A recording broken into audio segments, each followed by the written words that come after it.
इसी प्रकार से महाराज श्री के श्रीमुख से कथा प्रसंगों का निरंतर आनंद लेने के लिए पूज्य श्री के आधिकारिक YouTube चैनल को जरूर सब्सक्राइब करें और बेल आइकन को दबा दें।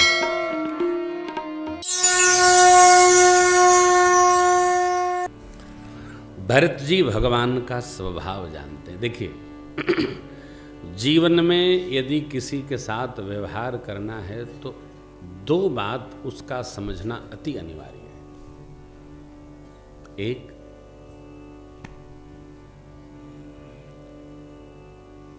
जिसके साथ हमको संबंध रखना है उस व्यक्ति की सोच कैसी है। दूसरा, उस व्यक्ति का स्वभाव कैसा है। सोच और स्वभाव का पता चल गया तो व्यवहार करने में अति सरलता हो जाती।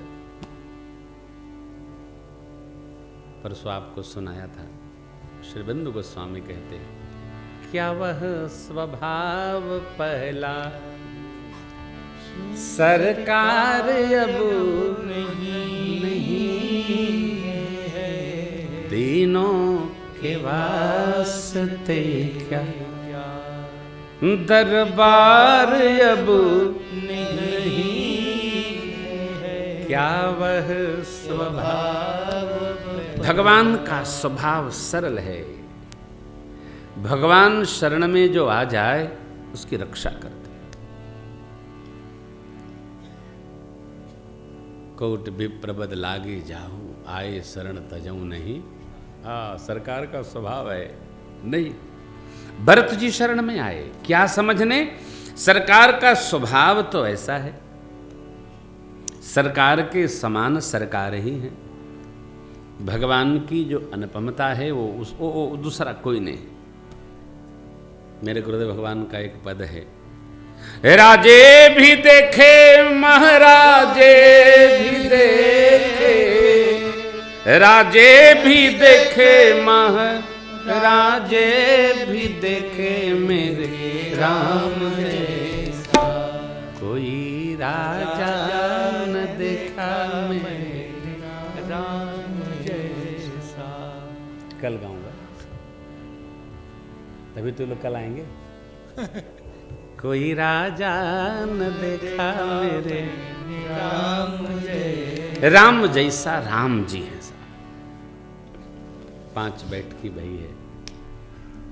आश्रम में सब लोग पधारे, शोक सभा, श्रद्धांजलि, भावांजलि, 2 दिन 3 दिन 4 दिन बैठ की। भरत जी, गुरुदेव भगवान, परमात्मा, जनक जी के दूतों का आगमन, जनक जी महाराज का आगमन, सुनैना मैया, कौशल्या माँ का मधुर संवाद, फिर मिथिलापति गुरु वशिष्ठ भगवान, गुरु वशिष्ठ भगवान मिथिलापति और भरत जी का संवाद, फिर चतुर्थ बैठ की, फिर 5वीं विदा की बैठ की। निर्णय कोई नहीं कर पा रहा है कि प्रभु से कौन कहेगा। भगवान ने तो तीसरी बैठकी में कह दिया, भरत कहें सो किए भलाई, अस कहि राम रहे। देखिए माई बाप, धर्म, सत्य, इसकी परिभाषा बदलती नहीं, एक होती। अब हमारे यहाँ 21 स्मृतियां हैं, तो स्मृतियों के अनुसार ऋषि मुनियों ने अलग अलग देखा। धर्मस्य तत्वम निहितम गुहायाम। मानस में ही धर्म की 3 परिभाषा है। परहित सरिस धर्म नहीं भाई, धर्म न दूसर सत्य समाना, परम धर्म श्रुति विदित अहिंसा। 3 परिभाषा मानस में ही। अब जिसकी चेतना में जो आ जाए, जब जिसकी आवश्यकता हो, तीनों धर्म है। अहिंसा परम धर्म है, सत्य परम धर्म है, परहित परम धर्म है। हम कर कौन सा रहे हैं? हमारी चेतना क्या स्वीकार करती है? गुरु वशिष्ठ जी ने तो पहली बैठकी में कह दिया था, राखे राम रजाई, रुख हम सब कर हित हो। राम जी की राजाज्ञा का रक्षण करने में हम सबका भला है। इसके बाद अब आप सब श्रेष्ठ लोग बैठे हैं, समझकर सोचकर बताइए किस प्रकार राम जी से निवेदन किया जाए। अरे प्रभु, जब आप कह रहे हैं राखे राम रजाई रुख, तो राम जी से ही पूछ लिया जाए। और चलते समय की बैठकी में नहीं, चतुर्थ बैठकी में प्रभु ने कह दिया कि बाटी विपत्ति सब ही मोहि भाई, तुम ही बड़ी कठिना। भैया, वज्र का घाव भी हाथ से ही रोका जाता है। हो ही कुठाएं सुबंधु सहाय, बुरे समय में भाई ही हाथ रखता है, साथ देता है। देखिए, अपना सगा, अपना खास, अपना मित्र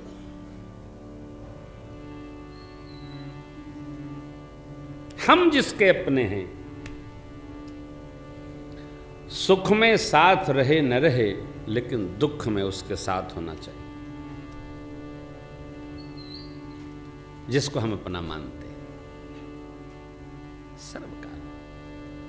और एक मूल मंत्र है इस कथा का, साथ रहे न रहे, जिह्वा को साथ रखना चाहिए। जो अपना है तो अपनी जिह्वा से उसका किसी प्रकार का गान नहीं करना चाहिए।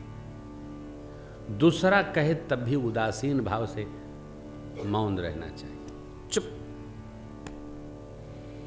कदाचित जिह्वा से कुछ निकल गई तो दो लोग सुनेंगे, फिर तीसरे से कहेंगे, फिर चौथे तक जाएगी। अपना क्यों सब बिगाड़ करना? ये व्यवहार है, कदापि नहीं। प्रभु कहते हैं वज्र का चोट भी हाथ से ही अस्तु। भैया, बांटी विपत्ति सब ही मोहि। आपको मृदुल जानकर मैं कठोर कह रहा हूँ, तथापि इसको मानिए। आपको न घर की चिंता करनी, न वन की। गुरुदेव भगवान और मिथिलापति सब संहार करेंगे। आप तो सचिव जी, गुरुदेव, मिथिलेश और माताओं की आज्ञा मानकर अयोध्या की सेवा करिए।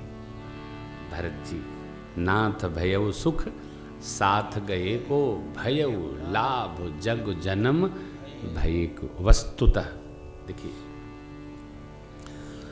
राम प्रेम ही भरत जी हैं, और धरती पर जिसके मन को समझने वाला भाई हो, व्यवहार के भाव को समझने वाला शिष्य अथवा पुत्र हो, वो धरा धाम पर सबसे सौभाग्यशाली जीव है।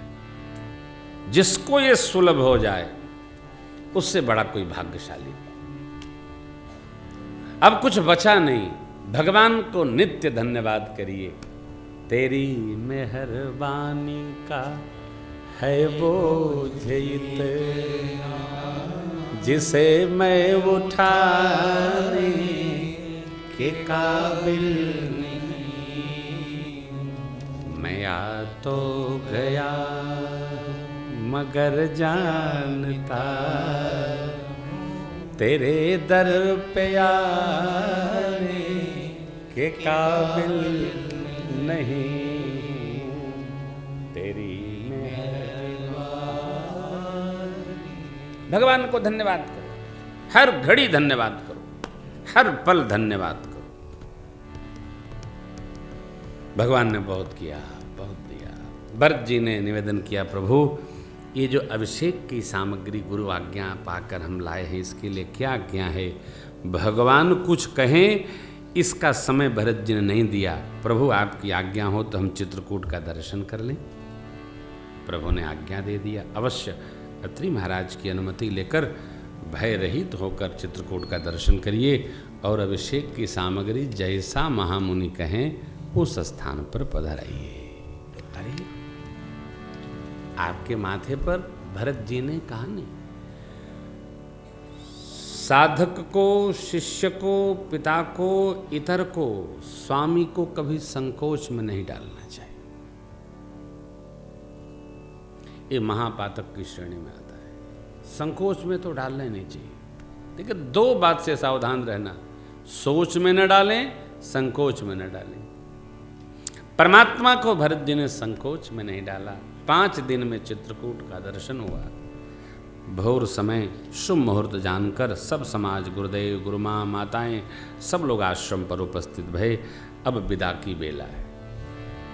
परमात्मा ने श्रेष्ठ जनों को प्रणाम किया, आदर किया और सबकी ओर दृष्टि डालते हुए प्रभु चुपचाप स्थान पर बैठ गए। भरत जी समझ गए भगवान को संकोच हो रहा है। उचित अवसर पाकर भरत भैया ने प्रणाम पूर्वक प्रभु से निवेदन किया, प्रभु आज हम श्री अवध जाएं? बोलकर भरत जी चरणों में दंडवत कर गए। प्रभु ने उठा के हृदय से लगाया। भरत जी को बहुत नीति समझाई। मुखिया का स्वभाव मुख जैसा होता है, स्वयं तो पाता है लेकिन अपने लिए कुछ नहीं रखता है, सारे अंगों को पुष्ट करता है। मुखिया मुख सो चाहिए, खान पान कहूँ एक, पालई पोसई सकल अंग तुलसी सहित। भैया, गुरु, माता, पिता, स्वामी की आज्ञा मानकर कैसे भी व्यवहार करे, कोई निंदा नहीं करता है। आप गुरु आज्ञा, मिथिलेश की आज्ञा, सचिव गणों और माताओं की आज्ञा मांगकर अयोध्या की प्रजा का संहार करिएगा। राजधर्म का व्यवहार ऐसा होता है जैसे मन का मनोरथ होता है। राजा को सबके साथ सम व्यवहार करना चाहिए। राजा सबके लिए बराबर होता है। राजा के दृष्टि में न कोई छोटा है न कोई बड़ा है। राजा नीति पालक होता है।